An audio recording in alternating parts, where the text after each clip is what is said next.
Alors, bonjour chers amis, bonsoir chers amis, salut chers tous. Je vous espère tous en forme.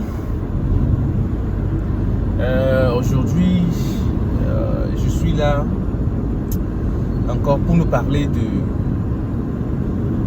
notre esprit. Mon esprit, de ton esprit, de notre esprit à nous. L'esprit de l'être humain en fait. Et aussi répondre à quelques deux questions qu'on m'a posées dans l'inbox. Et la première question concernant la qualité de mes vidéos et aussi le pourquoi je faisais des vidéos en conduisant. Mais bien avant d'entamer le sujet, j'aimerais encore vous rappeler que nous sommes dans la location des voitures, des véhicules.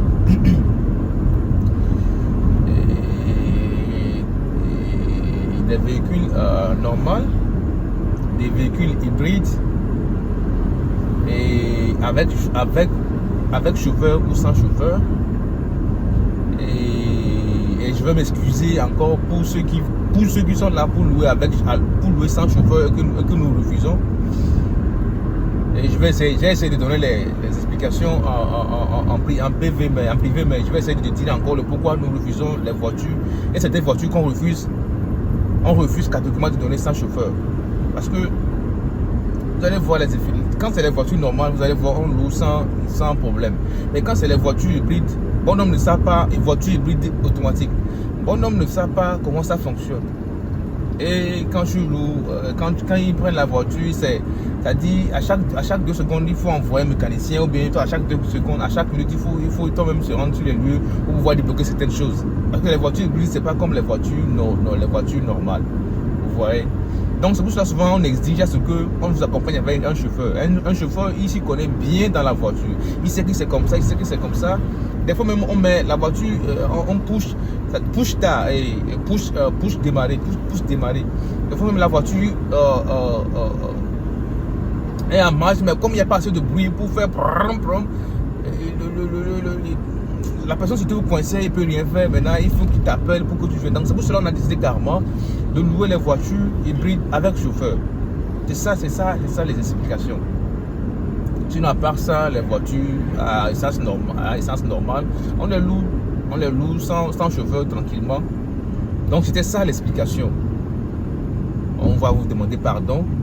Et par exemple, la voiture hybride que je conduis actuellement, vous allez voir que il y a de cela 2 semaines en arrière, un jeune couple voulait se rendre dans Baguida. Désolé moi si vous voyez la vidéo, mais il fallait que j'en parle un peu. Un jeune couple voulait se rendre dans Baguida pour les fêtes. Ils ont juste loué la voiture pour 1 semaine. Mais au retour de la voiture, l'état de la voiture était catastrophique, alarmante. Parce que la voiture, c'est une voiture pas 4x4, une voiture petite, donc c'est bas. Donc quand vous donnez la voiture à un novice, c'est souvent assez compliqué quand la voiture revient.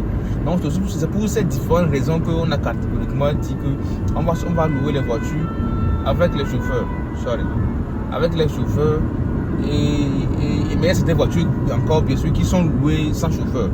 Et je vais aussi m'excuser par rapport à ceux qui voulaient les voitures, les places qui ne sont pas disponibles. Vous savez, pour le moment, je travaille avec, pas des partenaires, mais juste une équipe qui travaille avec moi.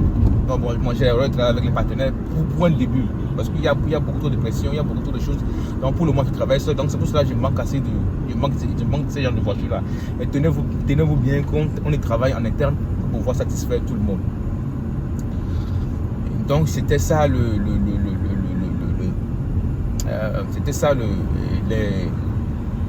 Bon, maintenant, entamons la vidéo maintenant. Par rapport à d'autres petites questions, il y a un de mes amis qui m'a boxé. Ils sont un nombre de 3 comme ça. Je les ai expliqué, mais ils n'étaient pas assez convaincus. Je vais essayer encore de dire. En fait, j'ai piqué cette manière de faire de la publicité ou bien de faire le marketing chez McDo. Chez McDo et chez les gens de Apple. Vous avez les McDo c'est fast food. Et pour tout le monde connaît McDo.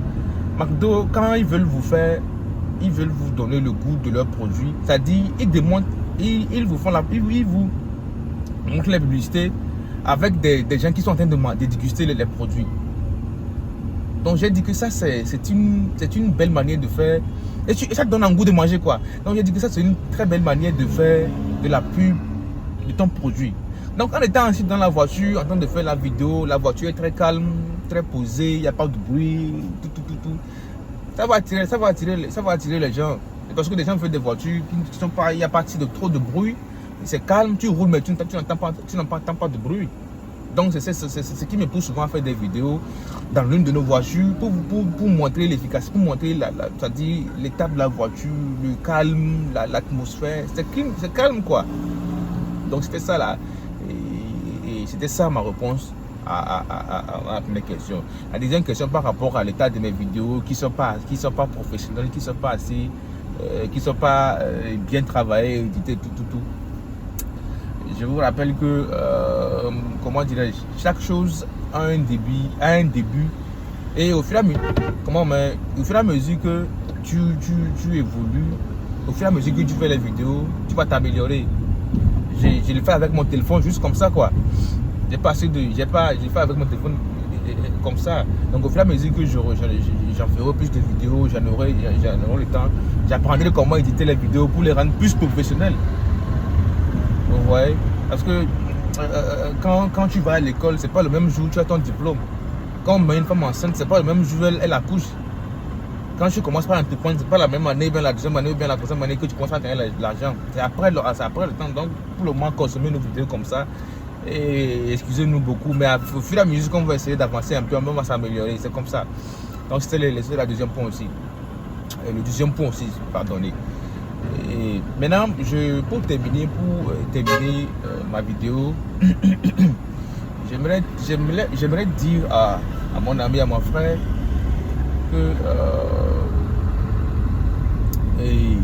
il faut tout faire pour protéger son esprit. Il faut tout faire pour être the security guard de ton esprit. Parce que vous savez, l'esprit de l'être humain, c'est comme ton champ.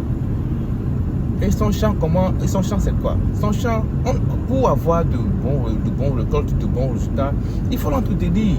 Il faut prêter de très belles semences, de très bons graines, bien sélectionnés. Il faut l'enrichir. Et pour avoir de très belles récoltes. Donc ton esprit, c'est comme ton champ. Donc il faut protéger ton esprit. C'est-à-dire, comment faire? Il faut consommer de très bonnes semences. Il faut enrichir ton esprit. Il faut être des security guard de ton esprit. Il ne faut pas consommer de n'importe quoi. Parce que ce que tu implantes dans ton esprit aujourd'hui, c'est ça qui va être tes récoltes de demain. Donc c'était ça aussi, je voulais dire par rapport à la vidéo. Et je vais toujours faire des vidéos. Parce que tenez-vous bien, si j'ai eu cette confiance en moi aujourd'hui de me lancer dans beaucoup de choses, c'est parce que il y a quelqu'un qui est loin de moi, que je l'ai pris comme coach. En écoutant cette vidéo tout le temps, en l'écoutant, en l'appelant. Et ça m'a donné cette confiance en moi de me lancer dans beaucoup de choses. Donc tenez-vous bien, moi aussi je viendrai aussi faire des vidéos. Comme ça, un jour aussi, quelqu'un dira que c'est mes vidéos qui l'a réveillé, c'est mes vidéos qui l'a donné ce courage, c'est mes vidéos qui l'a donné cette confiance en lui de se lancer aussi dans les choses qui vont faire évoluer notre Afrique, parce que nous en avons besoin. Nous avons besoin que notre Afrique aussi évolue. Nous avons besoin. On ne va pas attendre nos gouvernements, on ne va pas attendre nos États, parce que nos États aussi attendent le FMI.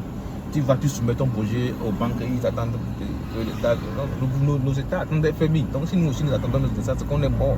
On a besoin de plus de gens en Afrique qui vont pouvoir créer des capitaux, créer des industries, créer des usines qui vont embaucher nos frères, nos soeurs qui sont là. Parce que quand on crée tout le temps qu'il n'y a pas les boulots, c'est pas les États qui vont venir créer les boulots pour nous.